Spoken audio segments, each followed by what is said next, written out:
Hello friends, myself Mahi Singh Rajput and welcome back to my channel GK GS queen. So guys, कैसे हैं आप सब? I hope आप सब लोग अच्छे होंगे। तो फ्रेंड्स, आज फिर से मैं आप लोगों के लिए एसटी पब्लिकेशन का टेस्ट सीरीज 10th लेकर आई हूं। तो चलिए आज का वीडियो स्टार्ट करते हैं। वीडियो स्टार्ट करने से पहले अगर आप मेरे चैनल पर नए हैं तो पर्सनली प्लीज़ मेरे चैनल को जाकर विजिट करें। वहाँ पर मैं continuously specially Bihar SI candidate के लिए टेस्ट सीरीज करवा रही हूँ। इसके अलावा आपको मेरे चैनल पर 2021 के घटना चक्र, current affair, Bihar special, Bihar SI and Bihar ESI के previous year questions already uploaded मिलेंगे। अगर आपको मेरा वीडियो पसंद आता है तो प्लीज़ मेरे चैनल को सब्सक्राइब, लाइक और ज़्यादा से ज़्यादा फैमिली एंड फ्रेंड्स के साथ शेयर करना ना भूलें। आप मुझे फेसबुक एंड इंस्टाग्राम पर भी फॉलो कर सकते हैं, जिसका लिंक मैं आपको डिस्क्रिप्शन बॉक्स में प्रोवाइड करूँगी। For PDF and latest update please join with me on Telegram channel and link is given in description box. So let's started. यहाँ पर क्वेश्चन नंबर फर्स्ट है कि जीनोबायोटिक्स जो सूक्ष्मजीवी आक्रमणों के प्रति आनुवांशिक रूप से प्रतिरोधी हैं वह कहलाते हैं। तो सबसे पहले जानेंगे कि जीनोबायोटिक्स किसे कहते हैं। तो देखिए, मनुष्यों द्वारा निर्मित विभिन्न केमिकल्स जिसकी अधिक मात्रा हमारे एटमॉस्फेयर को पॉल्यूटेड करती है तो उसी को ही जीनोबायोटिक्स कहते हैं। जिसमें से कुछ केमिकल्स का तो माइक्रो ऑर्गेनिज्म द्वारा जैव निम्नीकरण हो जाता है, बट कुछ सूक्ष्मजीवीय आक्रमणों के प्रति आनुवांशिक रूप से प्रतिरोधी होते हैं तो उसे क्या कहते हैं? तो ऑप्शन सी इज करेक्ट, यानी रिकैल्सिट्रांट। नेक्स्ट है कि निम्नलिखित में से कौन सा आनुवांशिक रूप से परिष्कृत सब्जी हाल में भारतीय बाजार में उपलब्ध करा दी गई है? ऑप्शन सी बैंगन। बैंगन को इंडियन गवर्नमेंट ने फील्ड ट्रायल की परमिशन दे दी है। नेक्स्ट है कि किसी पशु में संकुचनशील प्रोटीन होते हैं। ऑप्शन ए एक्टिन तथा मायोसिन। यह पेशियों को सिकुड़ाकर शरीर एवं अंगों को गति प्रदान करता है। नेक्स्ट है कि किस प्रक्रिया द्वारा श्वसन के दौरान गैसें रुधिर यानी ब्लड में प्रवेश करती हैं और फिर उसे छोड़ती हैं? तो by the process of diffusion, यानी विसरण प्रक्रिया के द्वारा, जिसे इंग्लिश में डिफ्यूजन कहते हैं। नेक्स्ट, दिल की फुसफुसाहट यानी मरमर से क्या पता चलता है? ऑप्शन ए दोषपूर्ण वाल्व, यानी वाल्व में जो खराबी हो जाती है उसी की वजह से हार्ट मरमरिंग करने लगता है। और वाल्व में खराबी कैसे आती है तो यह जानने के लिए please visit my previous set. Next है कि जब कोई एकल जीन एक से अधिक लक्षण की अभिव्यक्ति नियंत्रित करता है तो इसको किस प्रकार कहा जाता है? ऑप्शन डी इज करेक्ट, बहुप्रभावी। नेक्स्ट, न्यूरॉन क्या होता है? ऑप्शन डी तंत्रिका तंत्र की आधारभूत इकाई है न्यूरॉन। यह मानव शरीर की सबसे लंबी कोशिका होती है। इसका मेन वर्क होता है मस्तिष्क से सूचना का आदान प्रदान करना। नेक्स्ट, सबसे बड़ा सावा कौन सा जानवर पैदा करता है? तो देखिए, पशुओं के जनरली जो बच्चे होते हैं उसे सावक कहा जाता है। तो ऑप्शन डी इज करेक्ट, यानी नीली वेल, ब्लू वेल की अगर बात करें तो इसके बच्चों का जो लेंथ होता है वो अप्रॉक्स 24 फीट और वेट 4 टन होता है। ये अप्रॉक्सीमेट वैल्यू है। इसका प्रेगनेंसी पीरियड, नीली वेल का प्रेगनेंसी पीरियड की अगर बात करते हैं तो अप्रॉक्स 1 साल के करीब होता है।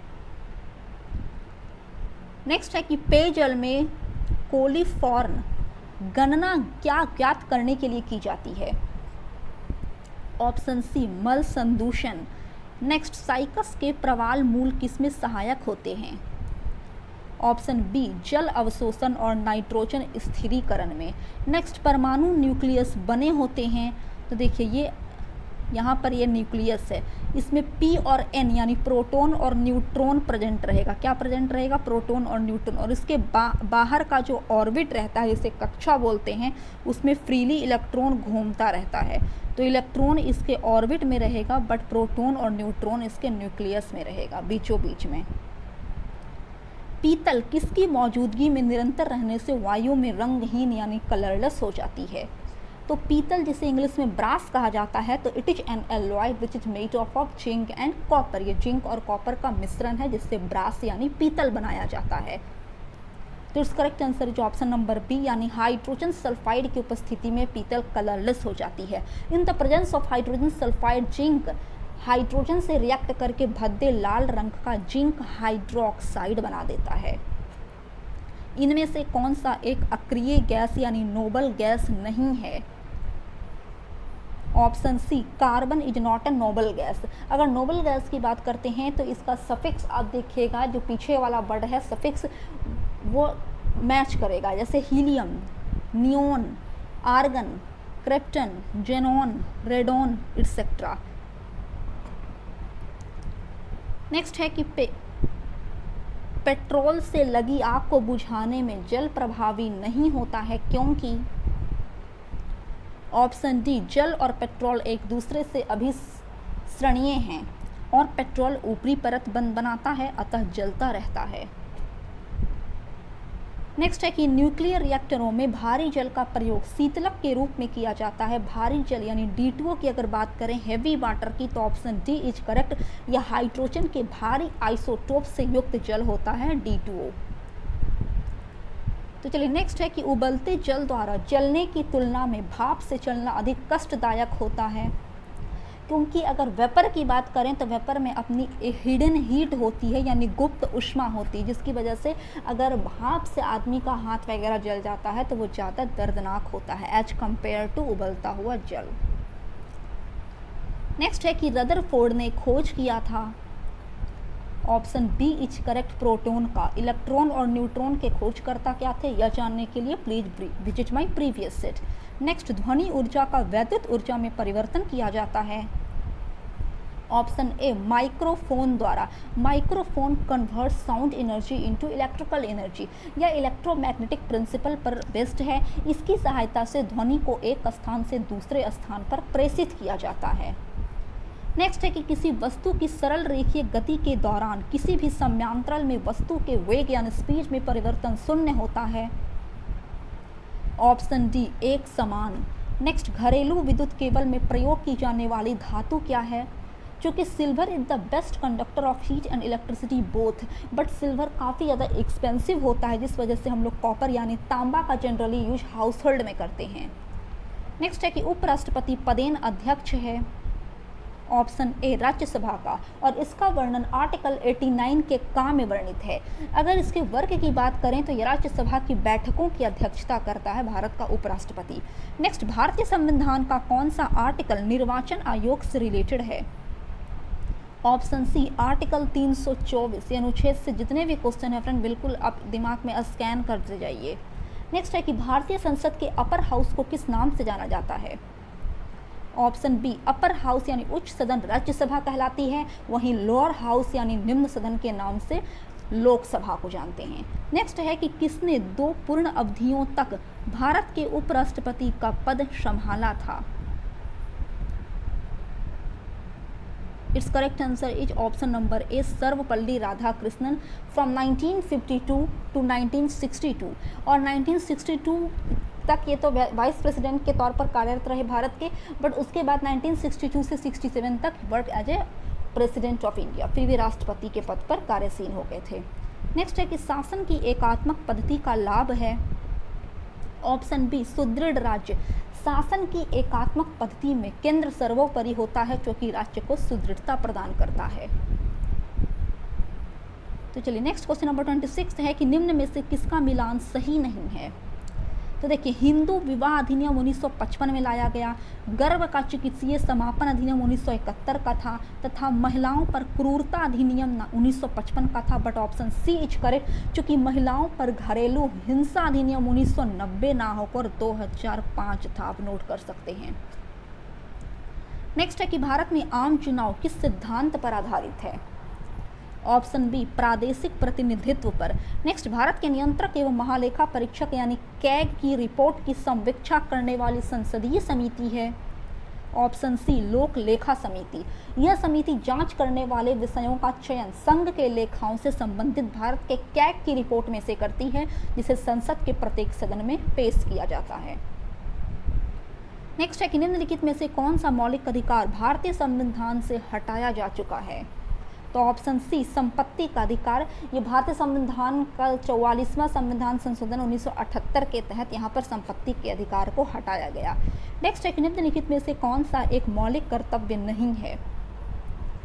तो देख लीजिए ऑप्शन डी इज करेक्ट। सैन्य और शिक्षा के अतिरिक्त सभी उपाधियों का उन्मूलन यह मौलिक कर्तव्य में नहीं आता है। हालांकि ए, बी और सी ये तीनों मौलिक कर्तव्य हैं। मौलिक कर्तव्य जब भारतीय संविधान का निर्माण किया गया था उस समय मौलिक कर्तव्य को संविधान निर्मात्री सदस्यों ने ऐड नहीं किया था। हालांकि इसे 42वां संविधान संशोधन 1976 के तहत सरदार स्वर्ण सिंह समिति की अनुशंसा पर लाया गया। अगर प्रेजेंट टाइम की बात करें तो वर्तमान में कुल 11 मौलिक कर्तव्य हैं। नेक्स्ट है कि हिमालय में हिम रेखा निम्न के बीच होती है। Option number A is correct. 4300 से 6000 मीटर पूर्व में, यहाँ पर एक जीरो छूट गया है, 6000 मीटर पूर्व में। देखिए हिमालय में हिम रेखा की ऊंचाइयाँ उत्तरी भाग पर 5500 से 6000 मीटर और महान हिमालय के दक्षिणी भाग पर 4500 से 6000 मीटर पाई जाती है। सिमिलरली पश्चिमी हिमालय की औसत हिमरेखा 5800 मीटर तथा पूर्वी हिमालय में 4300 मीटर पाई जाती है। तो यहाँ पर आप देख सकते हैं सारा का सारा ऑप्शन पूर्वी हिमालय के बारे में पुट किया गया है, तो ऑप्शन ए यहाँ पर करेक्ट है। नेक्स्ट यहाँ पर आप मैच द फॉलोइंग देख लीजिए कि कौन सी जनजाति किस प्रदेश में पार्टिकुलर पाई जाती है। तो अगर थारू जनजाति की बात करें तो ये उत्तर प्रदेश की जनजाति है थारू। भील की अगर बात करते हैं जनरली राजस्थान में पाई जाती है।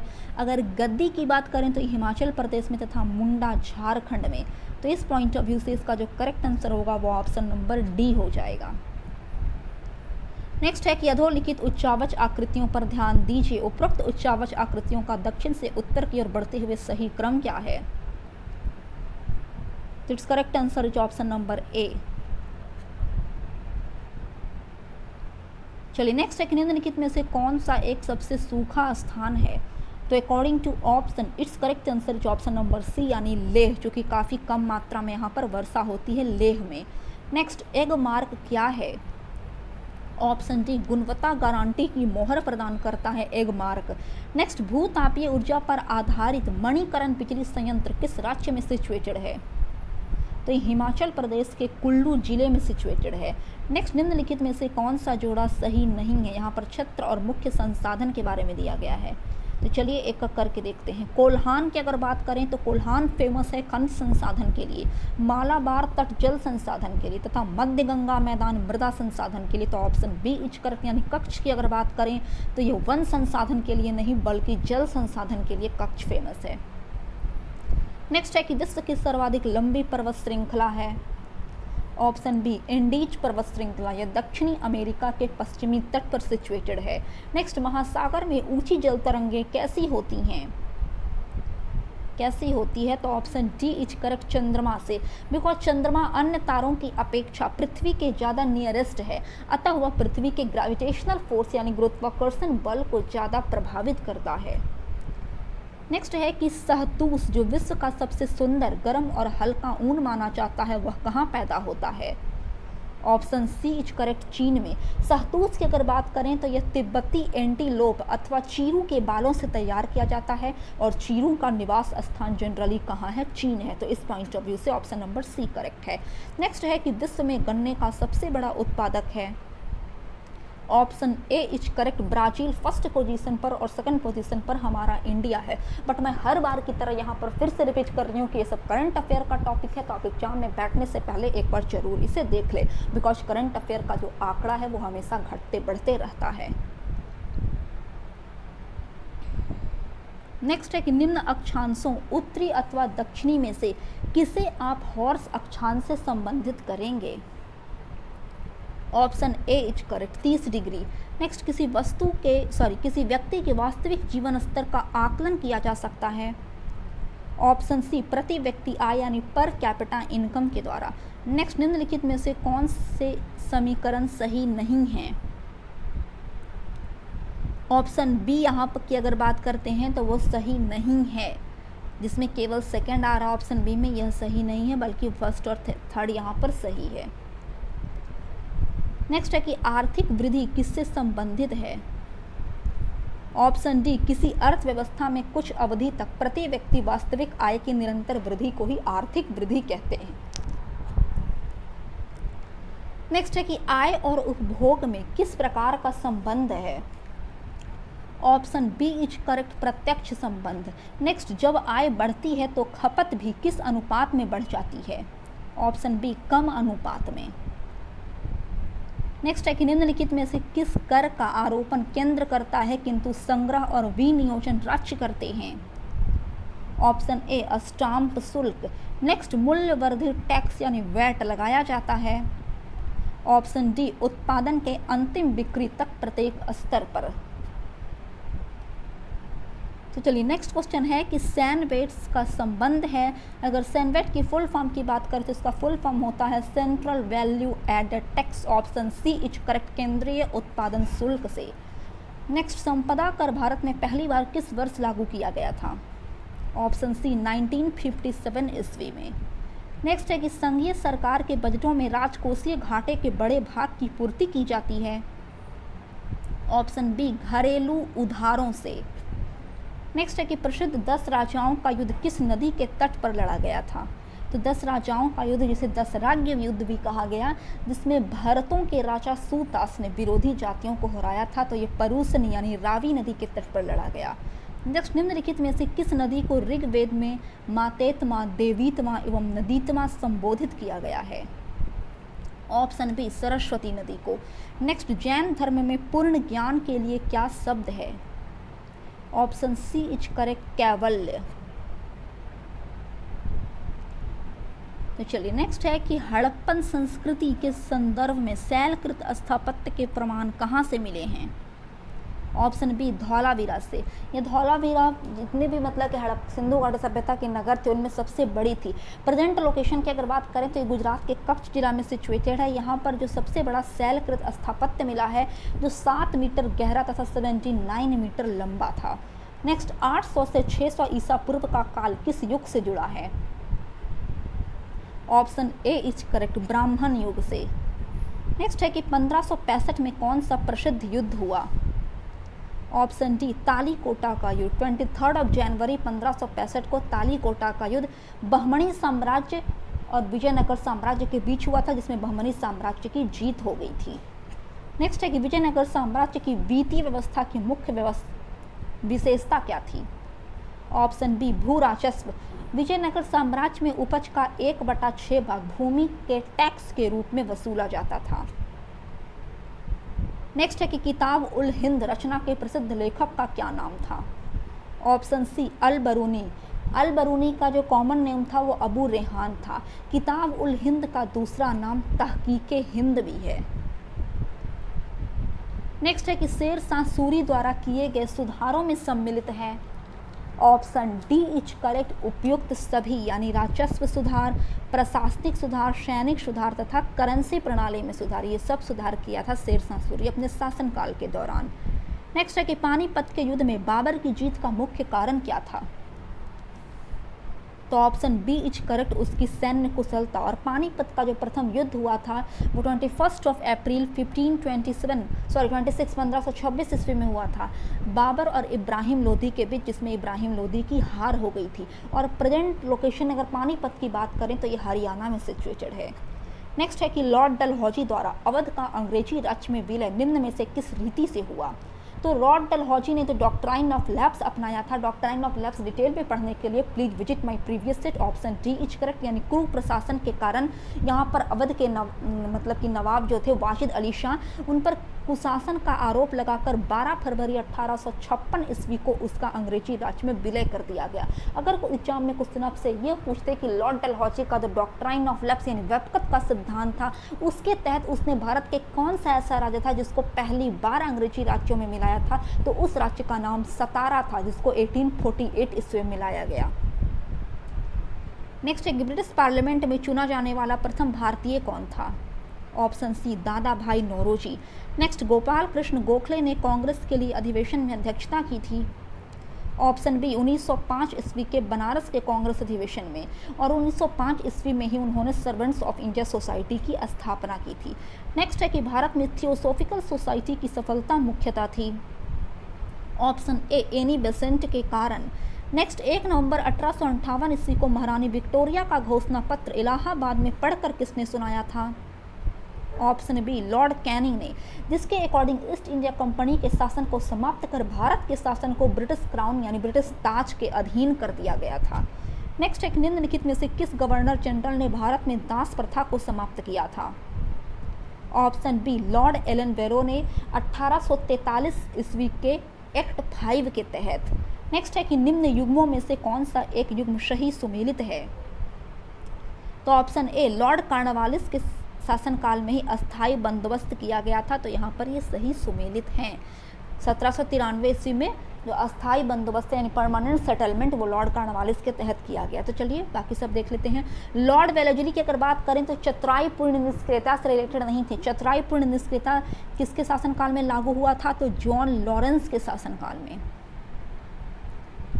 नेक्स्ट है कि सहायक संधि लागू करने वाला शासक लॉर्ड डलहौजी ना होकर लॉर्ड वेलेस्ली था और भारतीय राष्ट्रीय कांग्रेस की स्थापना लॉर्ड कैनिंग ने नहीं बल्कि A.O. ह्यूम ने 1885 ईस्वी में की थी। तो 69 का करेक्ट आंसर ऑप्शन नंबर ए हो जाएगा। नेक्स्ट है कि भारत में अंग्रेजों के समय में प्रथम जनगणना हुई थी। ऑप्शन सी लॉर्ड मेयो के शासनकाल में 1872 ईस्वी में, बट लॉर्ड रिपन ने 1881 ईस्वी से कंटिन्यू जनगणना शुरू कर दी और उन्हीं के तहत लॉर्ड रिपन के तहत जो 1881 से जनगणना हो रही है वो आज तक प्रति 10 वर्ष की अवधि में किया जा रहा है। तो आप यहाँ पर से देख सकते हैं करंट अफेयर। तो चलिए आगे बढ़ रहे हैं। 91 से स्टार्ट है कि अंत्योदय अन्न योजना का प्रारंभ कब किया गया था? ऑप्शन बी इज करेक्ट 25 दिसंबर 2000 को। नेक्स्ट नरेगा का नाम परिवर्तित करके मनरेगा कब किया गया? ऑप्शन डी 2 अक्टूबर 2009 को। नेक्स्ट मगध के किस शासक के समय 326 ईस्वी पूर्व में यूनानी शासक सिकंदर का भारत पर आक्रमण हुआ था? ऑप्शन डी घनानंद के समय और घनानंद नंद वंश का अंतिम शासक था। नेक्स्ट कोसी नदी का मूल नाम क्या है? Option C Kaushiki. Next Magadh राज्य में प्रसिद्ध चिकित्सक जीवक किसके शासनकाल में था? Option B Bimbisara. यहाँ पर यह भी करंट अफेयर है। नेक्स्ट है कि मौर्य काल में देसी वस्तुओं पर कितना % बिक्री कर लिया जाता था? ऑप्शन बी कुल 4% और आयातित वस्तुओं पर 10% बिक्री कर वसूला जाता था मौर्य काल के दौरान। नेक्स्ट है कि बिहार का कौन सा प्राचीन राज्य आरंभ में बहुत दिनों तक आर्यवर्त के बाहर था तथा अनार्य जाति के लोगों का आवास स्थल रहा था? Option C is correct Magadh. Next Magadh सम्राट चंद्रगुप्त के राजा प्रसाद में कितने पाषाण स्तंभ पाए गए हैं? ऑप्शन बी इज करेक्ट 80 स्तंभ। नेक्स्ट बिहार में नीतीश कुमार कुल कितनी बार मुख्यमंत्री बन चुके हैं? तो यहाँ पर ऑप्शन अच्छा से सेट नहीं किया गया है। कुल 7 टाइम्स यानी 7 बार अब तक बन चुके हैं मुख्यमंत्री नीतीश कुमार। तो चलिए आज का करंट अफेयर देख लेते हैं।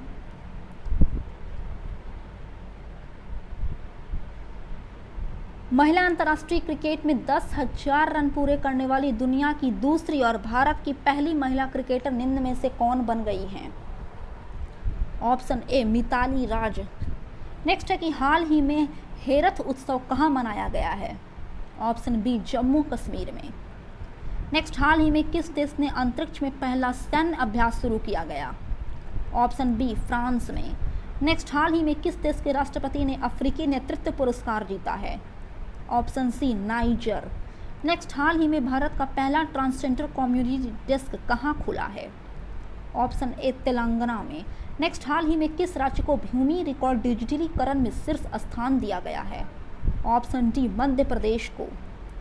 नेक्स्ट है कि डस्टलिक भारत और किस देश के बीच एक सैन्य अभ्यास है? तो भारत और उज्बेकिस्तान। नेक्स्ट निम्न में से किस अभिनेता को 19 मार्च 2021 को international federation of film archives द्वारा सम्मानित किया जाएगा? Option A is correct Amitabh Bachchan. Next है कि प्रधानमंत्री नरेंद्र मोदी ने हाल ही में वीडियो कॉन्फ्रेंसिंग के माध्यम से भारत और किस देश के बीच मैत्री सेतु का उद्घाटन कर दिया है? Option A Bangladesh. नेक्स्ट हाल ही में किस राज्य में पहला वन चिकित्सा केंद्र खोला गया है? ऑप्शन डी उत्तराखंड में। नेक्स्ट है कि केंद्र प्रदूषण नियंत्रण बोर्ड ने देश के 112 सबसे प्रदूषित स्थलों में किस राज्य को पहला स्थान दिया है? Option C Odisha. नेक्स्ट हाल ही में किस देश ने सार्वजनिक जगहों पर बुर्का पहनने पर रोक लगा दी है? Option B Switzerland. नेक्स्ट है कि हाल ही में किस देश ने अपने सूचना मंत्रालय का नाम बदल दिया है? Option B Bangladesh. नेक्स्ट हाल ही में टाइम के फ्रंट कवर पर स्थान प्राप्त करने वाले पहले ट्रांसजेंडर व्यक्ति कौन बने हैं? Option B Elliot Page. Next है कि निम्नलिखित में से किस पूर्व क्रिकेटर खिलाड़ी को वर्ष 2020 के SJA British sports journalism award से सम्मानित किया गया है?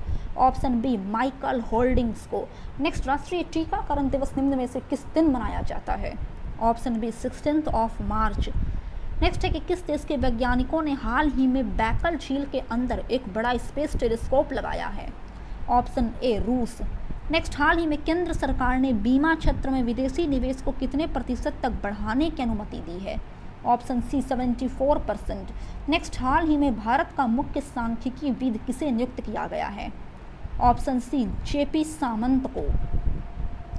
नेक्स्ट है कि हाल ही में यंग ग्लोबल लीडर की WEF सूची में किसे शामिल किया गया है? ऑप्शन बी दीपिका पादुकोण को।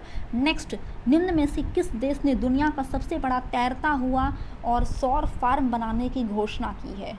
Option D Singapore. नेक्स्ट, पूर्वी अफ्रीकी देश केन्या ने अपने किस पड़ोसी देश के साथ समुद्री सीमा विवाद पर अंतर्राष्ट्रीय न्यायालय की कार्यवाही में भाग लेने से इनकार कर दिया है? Option A Somalia. और लास्ट करंट अफेयर है कि संसदीय समिति के सरकार ने पॉक्सो एक्ट के तहत किशोर की उम्र 18 से घटाकर निम्न में से कितने वर्ष की सिफारिश की है? ऑप्शन बी इज करेक्ट 16 वर्ष। तो फ्रेंड्स, आई होप आपको मेरा आज का वीडियो पसंद आया। अगर आपको मेरा वीडियो अच्छा लगता है तो प्लीज़ मेरे चैनल को सब्सक्राइब, लाइक और शेयर करना ना भूलें। तब तक के लिए जय हिंद, जय भारत।